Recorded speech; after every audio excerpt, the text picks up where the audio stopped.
আসসালামু আলাইকুম।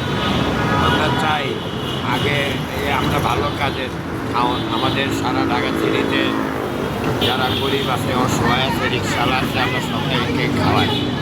আমরা চাই আগে মনে করেন যে আপনার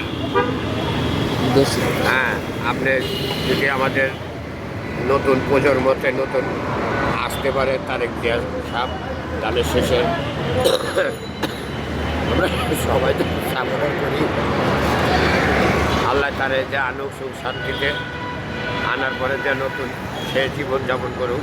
তার আব্বা আম্মা ভাই বোন কেউ নাই, আমাদেরও আত্মীয় স্বজন কেউ নাই।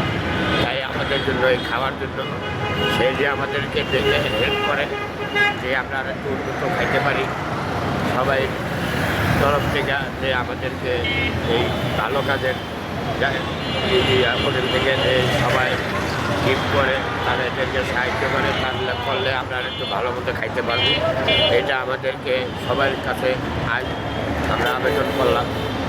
সামনে প্রজন্ম আসতেছে, তারা সব উনি প্রধানমন্ত্রী হয়ে আসবেন আশাবাদী। আমরা ওটারই সবার সামনে আপনারা যদি দয়া করে আপনারা দেখবেন, যদি আপনারা মনে চায় যান সেটা আপনারা সকলে আমাদেরকে যে সাহায্য করেন, আমরা ভালো কাজের হোটেলে ভাত খাই। আমরা তারেক জিয়া সাহেবের আমরা সবাই ভালোবাসি। আমরা পথচারী, রিক্সা ড্রাইভার, দিন মজুর, আমরা সবাই এখানে আমরা জানি যে উনি যদি আসে ওনার আব্বা আম্মা নাই, ওই হিসাবে যদি মনে করেন আমাদের এই ভালো কাজের এখানে যদি কিছু টাকা পয়সা দেয় তাহলে আমরা ভালো খাইতে পারবো। তারা যা দেয় আল্লাহর রহমতে আমরা ভালোই খাচ্ছি, তাদের দুধ ছিল, কিন্তু তারা দিলে আরও ভালো খাইতে পারবো। আমরা অসহায়, আমরা চা খাই।